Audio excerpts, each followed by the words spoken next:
After my son married, his wife started humiliating me and saying I was in the way.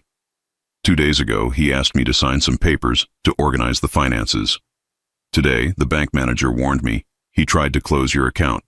I said nothing, but when he came with more documents, I decided to sign a surprise that would leave them with nothing. I'm glad to have you here. Follow my story until the end, and comment the city you're watching from, so I can see how far my story has reached. Chapter 1. The Unwelcome Guest. My name is Michael. I'm 64 years old, and until 2 years ago I thought I knew what family meant. I raised my son Marvin from the time he was 8, after his mother passed away from cancer. We were a team, him and me. I worked double shifts at the factory to put him through college, never missed a baseball game, taught him how to drive in my old pickup truck that barely ran but got us where we needed to go. When Marvin met Caroline at 28, I was happy for him. She was beautiful, well-spoken, had a good job at the bank. During their courtship, she was sweet as pie to me, called me Dad, brought me homemade cookies, asked about my day with genuine interest. I thought I was gaining a daughter. The wedding was small but lovely. I walked Caroline down the aisle since her father had passed years before, and she squeezed my arm tight, whispering, "Thank you for raising such a wonderful man." I had tears in my eyes that day, thinking about how proud my late wife would have been to see our son so happy. The changes started slowly. At first it was little things. Caroline would suggest that Sunday dinners at my house were too much work for an older person.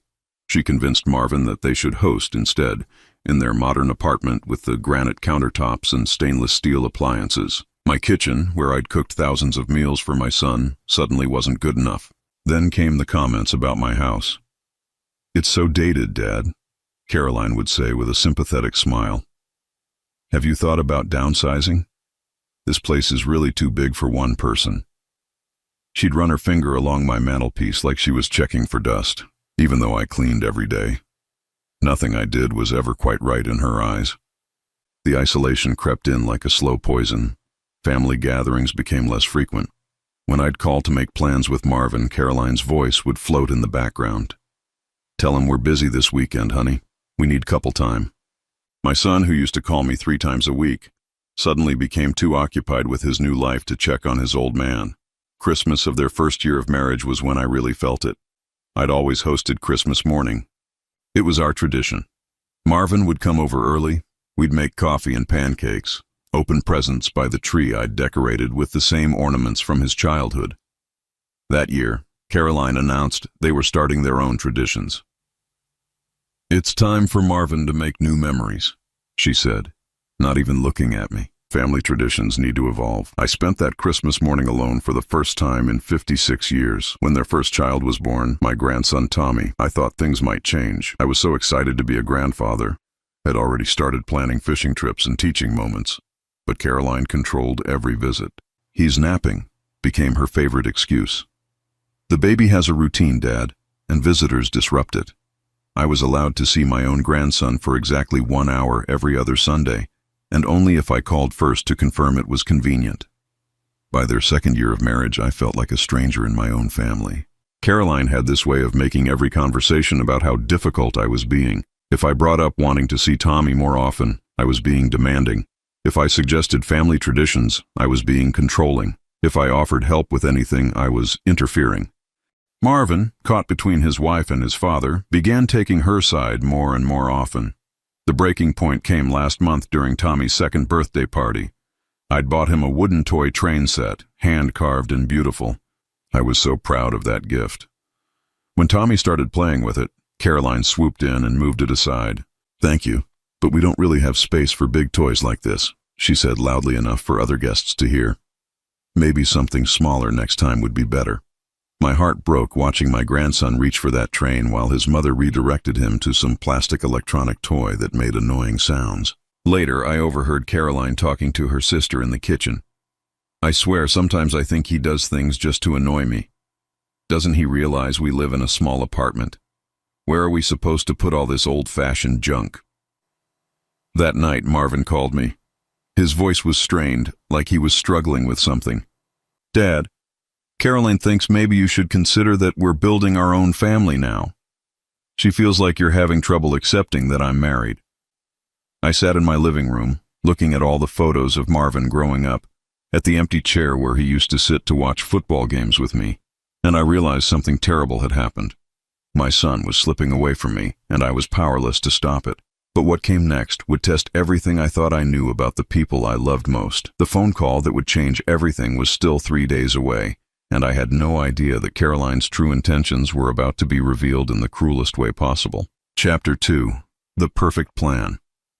3 days after Tommy's birthday party, Caroline made her next move. She called me herself, which should have been my first warning sign. Caroline never called me directly. "Dad!" Her voice was honey-sweet through the phone. "I've been thinking about our conversation the other day. I realize I might have seemed a little harsh about the toy train. I'm just so stressed about our finances lately." She paused, and I could almost hear her calculating her next words. "You know, Marvin and I have been talking, and we think it might be time for you to consider some financial planning. You're getting older, and we want to make sure you're protected." The word protected sent a chill down my spine, but I kept my voice steady. "What kind of financial planning, Caroline?" "Well, you know how complicated things can get when people age. We just think it would be smart to get your affairs in order now, while you're still sharp. Maybe consolidate some accounts, update your will, that sort of thing. Marvin knows a really good financial advisor." I felt my stomach tighten. "I've been managing my own finances for 46 years, Caroline. I think I'm doing just fine." Her laugh was light, but there was something cold underneath it. "Of course you are, Dad. We just want to help. You've worked so hard your whole life. You deserve to relax and not worry about all those boring financial details." The conversation ended with her promising to have Marvin call me about setting up a meeting with their advisor. I hung up the phone feeling like I'd just been circled by a shark. 2 days later, Marvin showed up at my door with a manila folder under his arm. My son looked tired, like he hadn't been sleeping well. He came in and sat at my kitchen table, the same table where I'd helped him with homework for 10 years. "Dad, I need you to look at some papers," he said, avoiding my eyes. "Caroline thinks it would be good to streamline your banking. You've got that old savings account at First National and that checking account at the credit union. It would be easier if everything was in one place." He slid a stack of papers across the table. Banking forms, signature cards, authorization documents. My hands shook slightly as I picked them up. "What exactly are these for, son?" "Just consolidating accounts. Moving everything to our bank, where Caroline works. She can keep an eye on things, make sure nothing gets missed. You know how these banks can be with fees and automatic withdrawals. She'd handle all that for you." I looked at my son, really looked at him. The boy I'd raised, the man I'd taught to always tell the truth, couldn't meet my eyes. "Marvin, are you asking me to give Caroline access to my bank accounts?" "Not access, Dad, just oversight, to help you. Caroline says older people sometimes forget about automatic payments or get confused by online banking. This way, you wouldn't have to worry about any of that." The word confused hit me like a slap. When have I ever been confused about my finances? Marvin shifted uncomfortably. "It's not that you are now, it's just prevention. Caroline sees this stuff all the time at the bank. People who wait too long to get help, and then their families have to clean up messes." I set the papers down carefully. "And Caroline suggested this? We both did. We just want what's best for you." That night after Marvin left with unsigned papers and a promise that I'd think about it, I couldn't sleep. I kept going over the conversation, the way my son couldn't look me in the eye, the way Caroline's name kept coming up as the solution to problems I didn't even have. The next morning, I decided to do some thinking of my own. I drove to First National Bank, where I'd done business for 23 years. The manager, Mrs. Rodriguez, had known me since Marvin was in high school. "Michael, good to see you," she said, welcoming me into her office. "What can I help you with today?" "I need to ask you something, and I need you to be completely honest with me. Has anyone been asking about my accounts? My son, or his wife, perhaps?" Mrs. Rodriguez's expression grew serious. "Actually, yes. Just yesterday, a woman came in claiming to be your daughter-in-law. She wanted information about your account balances and recent activity. Of course, we couldn't provide that information without your written authorization." My blood ran cold. What did she look like? Blonde, well-dressed, very professional. She seemed to know quite a bit about your banking history. She said she was helping you with financial planning. I felt the room spin slightly. Caroline had been gathering information about my finances behind my back. Did she ask for anything specific? She wanted to know about automatic deposits, account balances, and she asked if you had any other accounts at different banks. She seemed particularly interested in whether you had any safety deposit boxes. I did have a safety deposit box. One that contained my will, life insurance policies, and some important documents that Caroline clearly wanted to get her hands on. Mrs. Rodriguez, I need you to put a security alert on my account. No information goes to anyone without my physical presence and photo ID. And if anyone tries to close or transfer funds from my accounts, I want to be notified immediately. She nodded grimly. Of course, Michael. Is there something else you need to tell me? I thought about it for a long moment. Let's just say I'm starting to see my family in a whole new light. The drive home felt like the longest of my life. As I pulled into my driveway, I saw Marvin's car already there. He was sitting on my front porch with another folder, and this time Caroline was with him.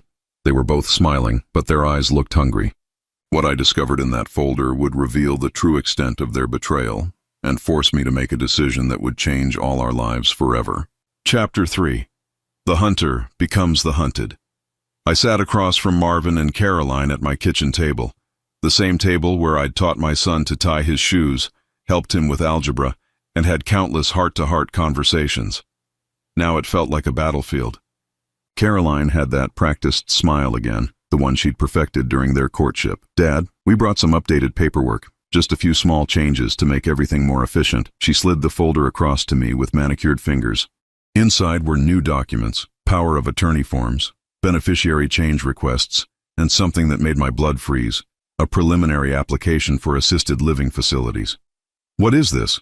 I asked, holding up the assisted living pamphlet. Marvin looked uncomfortable. It's just research, Dad. Caroline thought we should explore options for the future. You're not getting any younger, and this house is a lot of work. I'm 64, not 94, I said, my voice harder than I intended. And since when do you two get to decide my future? Caroline's smile never wavered. We're not deciding anything. We're just being proactive. You know, Marvin worries about you being alone in this big house. What if you fell? What if there was an emergency? We'd feel terrible if something happened and we hadn't prepared. I looked at my son, searching for any sign of the boy I'd raised. Marvin, do you really think I need to be in a nursing home? He wouldn't meet my eyes. It's not about what I think, Dad. It's about being practical. Caroline says a lot of families wait too long, and then when crisis hits, they're scrambling to find good places. That's when something clicked into place. Caroline had been planning this for months, maybe longer. The comments about my house being too big, the suggestions about simplifying my finances, the way she'd been systematically isolating me from my own family. This wasn't about helping me. This was about controlling me. But what Caroline didn't know was that I'd been doing some research of my own. 3 weeks earlier, after one of her particularly cruel comments about my outdated lifestyle, I'd hired a private investigator. I told myself it was just to ease my mind, to prove I was being paranoid. The man I hired, Robert Chen, was a former police detective who specialized in family financial fraud. What he found would have shocked me 6 months ago. Now it just confirmed what my gut had been telling me. Caroline owed $47,000 to online gambling sites. She had 3 credit cards maxed out to their limits. She'd taken cash advances against Marvin's credit cards without telling him. Most damning of all, she'd been researching my financial situation for over 8 months, not just at my bank, but through public records, property assessments, and even my old employment records. You know what, Caroline? I said, setting the papers down carefully. I think you're absolutely right about being proactive. In fact, I've been doing some planning of my own. Her eyes sharpened slightly. Oh? What kind of planning? Well, I've been reviewing my will, for one thing, making some updates, and I've been looking into my investment portfolio, seeing how everything's performing. I watched her face carefully. Most people would have shown polite interest. Caroline's expression was hungry. That's wonderful, Dad, Marvin said, brightening for the first time since they'd arrived. I'm glad you're taking care of those things. Yes, I continued. It's amazing what you discover when you really dig into your finances. For instance, did you know that I've been tracking my net worth for the past year? It's quite substantial, actually. Caroline leaned forward slightly. How substantial? I smiled. Well, there's the house, of course. Paid off, worth about $350,000 in today's market. Then there's my pension from the factory. I worked there for 38 years, so that's a decent monthly income. Plus my savings accounts, some investments my brother helped me set up years ago. I paused, watching Caroline's eyes grow wider. All told, I'd estimate my total assets at around $800,000. Caroline actually licked her lips. Marvin looked stunned. Dad, I had no idea you had that much saved. Oh, there's more, I continued casually. I own a small rental property on the other side of town. Bought it as an investment 15 years ago. It brings in about $1,200 a month. And there's my life insurance policy, which has a pretty substantial cash value. Caroline's breathing had changed. She was practically panting. Dad, that's incredible. You've done so well for yourself. Thank you, Caroline. Of course, it does worry me sometimes having all that responsibility. Managing properties, keeping track of investments, making sure everything's properly maintained and protected. That's when Caroline made her fatal mistake. She reached across the table and placed her hand on mine, her voice dripping with false concern. You know, Dad, Marvin and I could help you with all that. I work at a bank after all. I understand these things. We could take some of that burden off your shoulders. I looked down at her hand on mine, then back up at her face. For just a moment, her mask had slipped, and I could see the greed shining in her eyes like sunlight on broken glass. That's very generous of you, Caroline, I said slowly. But here's the thing, and this might surprise you both. I've already made arrangements. Marvin frowned. What kind of arrangements? I stood up from the table, walked to my kitchen drawer, and pulled out a manila envelope. Well, since we're being so proactive about planning, I thought you should know that I met with my attorney last month. We updated my will completely. Caroline's hand froze on the table. Updated it how? Well, the old will left everything to Marvin, naturally. But my lawyer pointed out some potential problems with that approach. What if something happened to Marvin? What if his financial situation changed? What if he made poor decisions with the money? I sat back down, enjoying the way Caroline's face had gone pale. So we restructured everything, created some trusts, added some conditions, made sure the money would be protected. Protected from what? Caroline's voice was barely a whisper. Oh, you know, bad investments, creditors, gambling debts, that sort of thing. The silence in the room was deafening. Caroline's breathing was shallow, and her hands were trembling slightly. Marvin looked confused, but Caroline looked like a woman watching her dreams crumble. Of course, I continued, the beauty of the new will is that it includes provisions for situations I never considered before. Like what happens if someone tries to manipulate me into changing my mind, or if anyone attempts to gain unauthorized access to my finances. Caroline stood up abruptly, nearly knocking over her chair. I think we should go, Marvin. Your father obviously has everything under control. But I wasn't finished. Not yet. Actually, Caroline, before you go, there's one more thing you should know. She turned back, her face a mask of forced calm. What's that, Dad? I smiled, and for the first time in months it was genuine. I lied about the $800,000. Both of them stared at me. What? Marvin asked. My actual net worth is closer to $1.2 million. I just wanted to see how you'd react to a smaller number first. Caroline's legs seemed to give out and she sat back down hard. The hunger in her eyes was now mixed with something else. Panic. But what came next would prove that Caroline was far more desperate and dangerous than I had ever imagined, and that the real battle for my family was just beginning. Chapter 4. The Mask Falls. The drive home from my house must have been the longest 20 minutes of Caroline's life. I knew this because I followed them. I waited exactly 5 minutes after they left, then got in my truck and drove the route to their apartment. I parked across the street, far enough away that they wouldn't notice me, but close enough to see their living room window. What I witnessed through that window changed everything.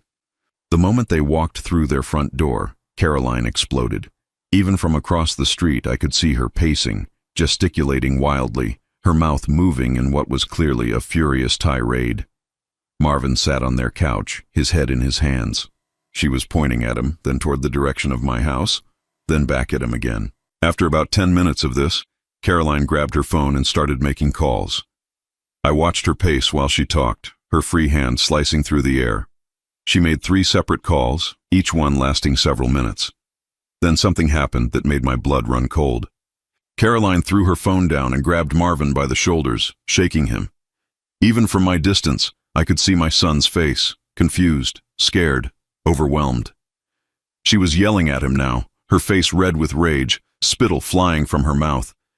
That's when I knew I had to act fast. I drove home and immediately called Robert Chen, my private investigator. Robert, I need everything you have on Caroline, and I need it tonight.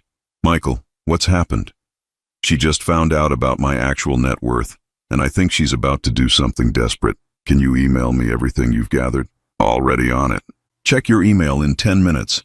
Michael, be careful. People do dangerous things when they're cornered. 30 minutes later, I was sitting at my computer reading through a file that painted Caroline as someone far more dangerous than I'd ever imagined. The gambling debts were worse than I'd thought. $63,000, not $47,000. She owed money to online casinos, sports betting sites, and something called cryptocurrency gambling platforms. But that wasn't the worst part. Robert had found evidence that Caroline had been systematically researching elderly financial exploitation methods. Her browser history showed visits to websites about power of attorney abuse, how to get someone declared mentally incompetent, and most chilling of all, how long does it take for assisted living placement to become permanent? She hadn't just been planning to steal from me. She'd been planning to have me locked away. The evidence got worse. Caroline had contacted 3 different assisted living facilities in the past month, asking about their policies for residents with early-stage dementia and family resistance to placement. She'd researched which facilities were hardest for residents to leave once admitted. My hands were shaking as I read the final piece of Robert's report. Caroline had been in contact with a lawyer who specialized in elder abuse, not to prevent it, but to commit it legally. She'd been planning to have me declared mentally incompetent so she could gain control of my finances through Marvin. The plan was horrifyingly simple. Isolate me from friends and family, create documentation of concerning behavior, get me placed in assisted living for my own safety, then gradually take control of my assets while I was safely locked away and unable to fight back. I was still processing this information when my phone rang. It was Marvin, and his voice was strained to the breaking point. Dad, we need to talk. Can you come over here? Caroline wants to apologize for how things went today. Every instinct I had screamed danger. Son, it's getting late. Can't this wait until tomorrow? No, Dad, she's really upset. She thinks you don't trust her, and she wants to clear the air. Please, for me. I could hear Caroline's voice in the background, but I couldn't make out the words. What I could hear was the tone. Urgent, demanding.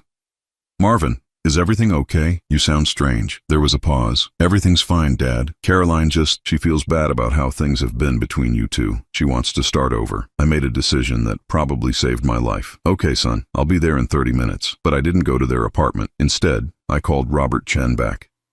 Robert, I think Caroline is about to make her move. Can you meet me at the coffee shop on 5th Street? I need a witness for what's about to happen. What are you planning, Michael? I'm going to give Caroline exactly what she wants. But first, I need you to help me set up something that will protect me and save my son. An hour later, I had a plan. Robert had contacted a friend of his in the police department, explaining the situation. They couldn't make arrests based on what someone might do, but they could respond quickly if things went wrong. I also called my attorney, James Morrison, and had him prepare an emergency injunction that would freeze all my assets if anyone tried to access them under suspicious circumstances. Finally, I did something that felt like the hardest thing I'd ever done in my life. I called Marvin back. Son, I've been thinking about what Caroline said today, about me needing help managing my finances. Dad? Marvin's voice was cautious, but I could hear hope in it. I think she might be right. This house is a lot of work, and keeping track of everything is getting overwhelming. Maybe it would be good to have some help. I could hear Caroline's sharp intake of breath in the background. Are you sure, Dad? I'm sure. In fact, I've been thinking about those assisted living brochures Caroline showed me. Maybe I should visit a few of them, just to see what they're like. The silence on the other end was deafening. Then Caroline's voice came on the line, and it was honey sweet again. But underneath I could hear the tremor of excitement. Dad, that's wonderful. I think you're making a very wise decision. We could visit some places tomorrow if you'd like. That sounds perfect, Caroline. And maybe we could stop by the bank afterward. Sign those papers you brought. Of course. Dad, I want you to know how much this means to Marvin and me. We really do want what's best for you. I hung up the phone and immediately called Robert. It's happening tomorrow. Are you ready? We're ready, Michael. Are you sure about this? I looked around my house, at the photos of Marvin growing up, at the furniture my wife and I had picked out together, at the life I'd built over 6 decades. Caroline thought she was going to take all of this away from me and lock me up like some inconvenient old man.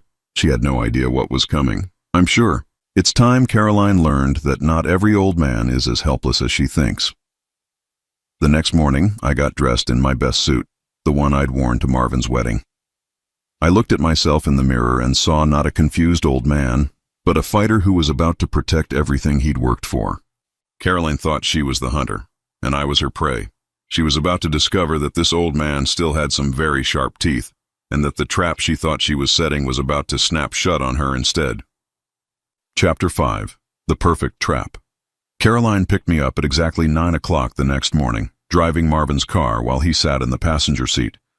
She was dressed professionally, carrying a leather portfolio, and wearing the kind of smile that would have fooled me completely 6 months ago. "Good morning, Dad," she said cheerfully as I got into the back seat. "I'm so excited about today. I think you're going to love Sunset Manor. It's really more like a luxury resort than a nursing home." Marvin turned around to look at me, and I could see the conflict in his eyes. Part of him still seemed uncomfortable with this whole situation, but Caroline had clearly worn him down. "Dad, you sure you're okay with this?" "I'm fine, son. Your wife is right. It's time I started thinking about the future." The first facility was exactly what I'd expected. Sunset Manor looked beautiful on the outside, with manicured gardens and a grand entrance.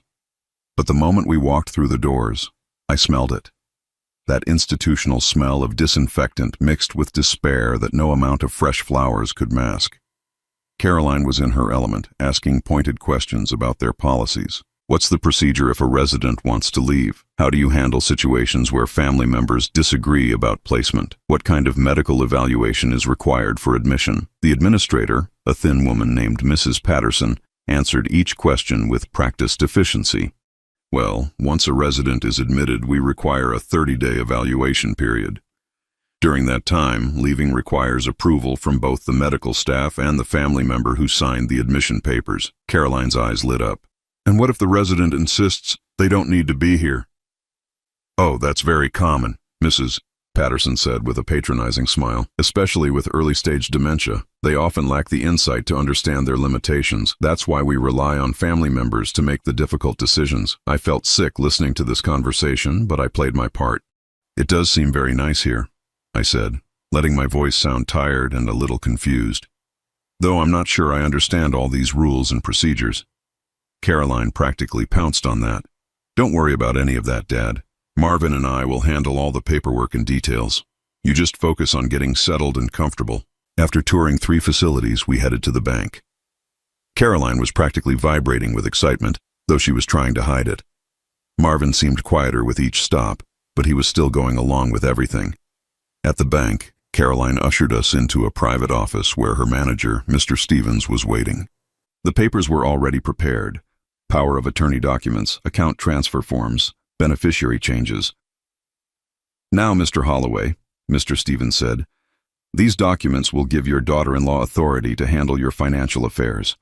Are you sure this is what you want?" I looked at Caroline, who was holding her breath. "Well, I suppose someone needs to help me. These financial matters are getting so complicated." Caroline reached over and squeezed my hand. "Don't worry, Dad. I'll take good care of everything." That's when I played my ace. "Actually, before I sign anything, there's something I should mention. You see, Caroline, I wasn't completely honest yesterday about my financial situation." Her grip on my hand tightened. "What do you mean?" "Well, the $1.2 million I mentioned, that's just my liquid assets. It doesn't include the real estate investments." The room went completely silent. Mr. Stevens looked confused. Marvin's mouth fell open. And Caroline looked like a woman who'd just seen the gates of heaven open. "Real estate investments," she whispered. "Oh yes, I own 6 rental properties in different parts of the state. My brother helped me buy them over the years as tax shelters. They're worth about $400,000 each, and they generate about $7,200 a month in rental income. Caroline was doing math in her head, and I could see the exact moment when she calculated the total. 2.4 million in real estate plus 1.2 million in other assets. $3.6 million. Her hand was shaking as she reached for the pen. Dad, you're amazing. I had no idea you were so financially savvy. Oh, there's more, I continued casually. There's also the stock portfolio my late wife's brother set up for us. Technology stocks mostly.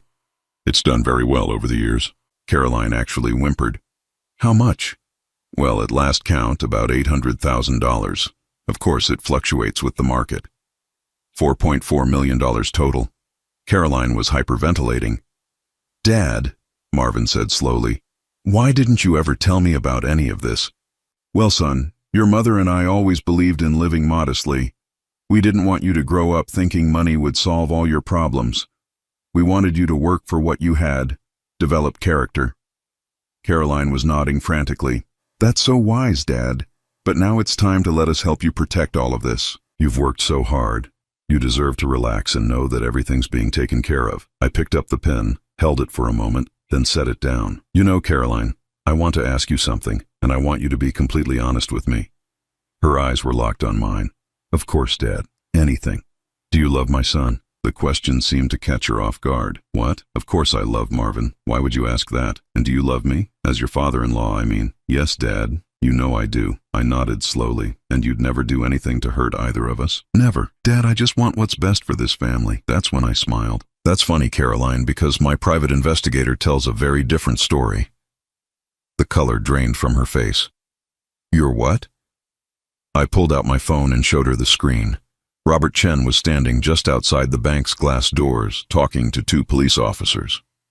You see, Caroline, I've known about your gambling debts for weeks. All $63,000 of them. I know about your research into elder abuse. I know about your plans to have me declared incompetent and locked away in one of those facilities. Caroline's mouth opened and closed like a fish gasping for air. Marvin looked like he'd been hit by a truck. I also know that everything I just told you about my assets was a lie. I'm worth about $200,000, not $4.4 million, but watching you react to imaginary money told me everything I needed to know about who you really are. Caroline stood up so fast her chair fell over. You can't prove any of this. It's your word against mine. I pulled out a small recording device from my jacket pocket. Actually, Caroline, I've been recording our conversations for the past 3 weeks. Including the one we just had, where you were salivating over money you thought you could steal from a helpless old man. Her face went from pale to red to purple. You bastard. You manipulative old bastard. And there it was, the real Caroline, the one she'd been hiding behind that sweet smile for 2 years. Marvin, she spun toward my son. Are you going to let him do this to me? To us? I'm your wife. But Marvin was staring at her like he was seeing her for the first time. Caroline, is it true? About the gambling? About planning to put Dad in a home? She opened her mouth to deny it, but I held up my hand. Before you answer, Caroline, you should know that I have documentation of everything. Bank records, browser history, phone calls to attorneys and facilities, everything. That's when Caroline made her final mistake. Instead of trying to explain or apologize, she let her mask drop completely. Fine, she screamed. Yes, it's all true. But what choice did I have? You were just going to let all that money sit there while I'm drowning in debt. He's old, Marvin. He's going to die soon anyway. Why shouldn't we benefit from everything he's worked for? The silence that followed was deafening. Marvin stood up slowly, looking at his wife like she was a stranger. You were going to put my father in a nursing home so you could steal his money to pay off gambling debts? Caroline's defiance crumbled. Marvin, please, you don't understand. I was desperate. The people I owe money to, they're dangerous. I just needed— Get out, Marvin said quietly. What? Get out. We're done. This marriage is over. But Caroline wasn't finished yet, and what she did next would force me to reveal the one secret I'd been keeping that would change everything forever. Chapter 6. The Final Truth. Caroline didn't leave quietly. She screamed, she threatened, she begged, and finally she tried one last desperate manipulation that showed me just how far she was willing to go. Fine, Marvin, she snarled, her face twisted with rage. Divorce me, but you'll never see your son again. I'll take Tommy and disappear, and you'll spend the rest of your life wondering where he is. That threat turned my blood to ice, but it also revealed something I'd been suspecting for months. The way she'd been so controlling about visits with Tommy, the way she'd isolated him from both Marvin and me. She'd been preparing for this possibility all along, but Caroline had made one crucial mistake. She assumed I was just a confused old man who'd gotten lucky with a private investigator. She had no idea how deep my planning had gone. Actually, Caroline, I said calmly, you won't be taking Tommy anywhere. She laughed bitterly. And how exactly are you going to stop me, old man? I pulled out another document from my jacket pocket. With this. It's a custody petition that Marvin filed this morning, along with a restraining order based on the evidence of your gambling addiction and your plans to defraud a family member. Her face went white. That's impossible. Marvin doesn't even know. Actually, Caroline, I told Marvin everything 3 days ago. The silence in the room was absolute. Caroline stared at me, then at Marvin, who was looking at the floor. Son, I said gently. Marvin looked up, and I could see tears in his eyes. I've known for 3 days, Caroline. Dad showed me the evidence, played me the recordings. I heard you talking about putting him in a home, about stealing his money. Caroline's legs gave out, and she collapsed into her chair. But you've been going along with everything. The bank, the facilities. Because Dad asked me to, Marvin said quietly. He wanted to give you a chance to come clean, to choose our family over your addiction. But instead, you just proved everything he said was true. I watched Caroline's face as she realized the full scope of what had happened. For 3 days, while she thought she was executing her perfect plan, we'd been documenting every detail of her attempted fraud. The recording device you saw me pull out, I continued, that was just for show. The real recordings were made by the police equipment Robert Chen was wearing. Everything you said today about putting me in a home, about deserving my money, about me dying soon anyway, all of it is on tape, and all of it is admissible in court. Caroline made one final desperate attempt. Marvin, please, I know I made mistakes, but I love you. I love Tommy. We can work through this. My son looked at her for a long moment, and I could see the battle raging in his heart. This was the woman he'd married, the mother of his child, but it was also the woman who'd been willing to destroy his father to pay off gambling debts. Carolyn, he said finally, if you had come to me when you first got in trouble, if you had told me about the debts, about the gambling, I would have helped you. We could have figured something out together. She started to speak, but he held up his hand. But instead you chose to lie to me for months.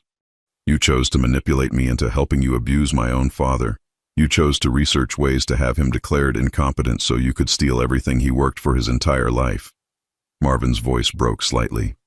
You chose to use our son as a weapon to control me. How could I ever trust you again? Caroline sat there for several minutes, crying silently. When she finally spoke, her voice was barely a whisper. What happens now? I answered her. Now you have a choice, Caroline. You can fight this in court, where all the evidence will become public record, where your gambling addiction and attempted elder abuse will be documented forever. Your son will grow up knowing that his mother tried to steal from his grandfather and put him in a nursing home to cover her debts. She flinched as if I'd hit her. Or, I continued, you can sign divorce papers that give Marvin full custody of Tommy, agree to supervised visitation only, and commit yourself to a gambling addiction treatment program. If you do that, we won't press criminal charges, and we'll help you get the treatment you need. Caroline looked up at me, and for the first time since I'd known her, I saw something real in her eyes. Not manipulation, not calculation, just pain and recognition of what she'd become. Why? She whispered. Why would you help me after everything I tried to do to you? I thought about that question for a long moment, because despite everything, you're still Tommy's mother. And because I believe people can change if they really want to. She nodded slowly, tears streaming down her face. I want to change. I don't know how I became this person, but I hate who I've turned into. 3 months later, I was sitting in my backyard, watching Tommy play on the swing set I'd built for him. Marvin was grilling burgers, and for the first time in 2 years, Sunday dinner felt like family again.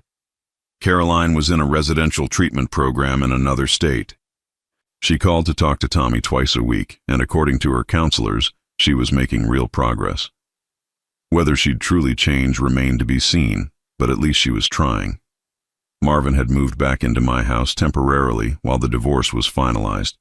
At first, I worried it might be awkward, but instead, it reminded me of when he was young, when it was just the two of us against the world. "Dad," he said one evening as we sat on the porch watching Tommy chase fireflies, "I need to apologize to you." "For what, son?" "For not seeing what Caroline was doing. For letting her convince me that you were the problem. For almost letting her destroy you."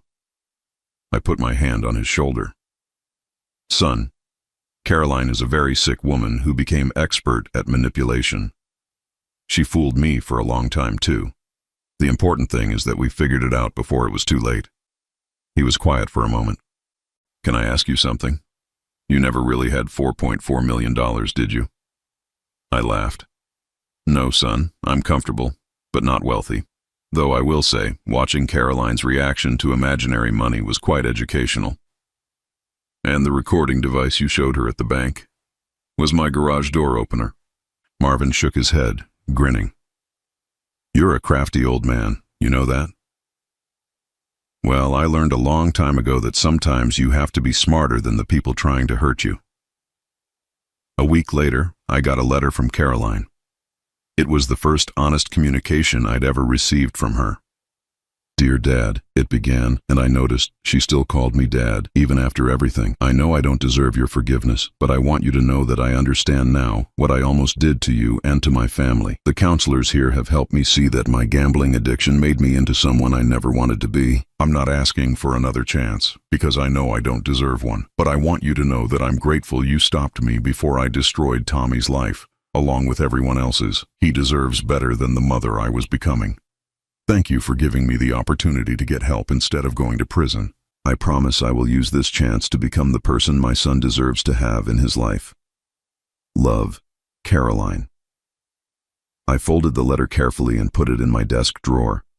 Time would tell if Caroline's change was real, but for now, it was enough that she was trying. That evening, I sat down at my kitchen table with a pen and a legal pad. It was time to write a new will, a real one this time. I left everything to Tommy, to be held in trust until he turned 25, with Marvin as the trustee. But I also included provisions for Caroline. If she completed treatment and stayed clean for 5 years, the trust would pay for Tommy's college education and provide a modest annual income for her. Some people might call that foolish, giving help to someone who'd tried to destroy me. But I'd learned something important over the past few months. Holding on to anger and hurt only poisons the person carrying it. Caroline had made terrible choices, but she was still part of my family, like it or not. And if there was any chance she could become the mother Tommy deserved, then helping her was really helping him. As I finished writing, I heard Tommy's laughter echoing from the backyard, where Marvin was teaching him to throw a baseball. 3 generations of Holloway men, together again. Caroline had tried to tear our family apart for money that didn't even exist. But in the end, her greed had given me something precious, the chance to truly know who loved me and who was just using me. My real wealth wasn't in bank accounts or real estate. It was sitting on my back porch every Sunday, teaching my grandson the same values my father had taught me, and watching my son become the man I'd always known he could be. And that was worth more than $4.4 million could ever be. Sometimes the best revenge isn't revenge at all. It's living well, protecting the people you love, and having the wisdom to know the difference between justice and cruelty. At 64 years old, I finally understood that the richest man isn't the one with the most money, but the one surrounded by people who love him for who he is, not what he has.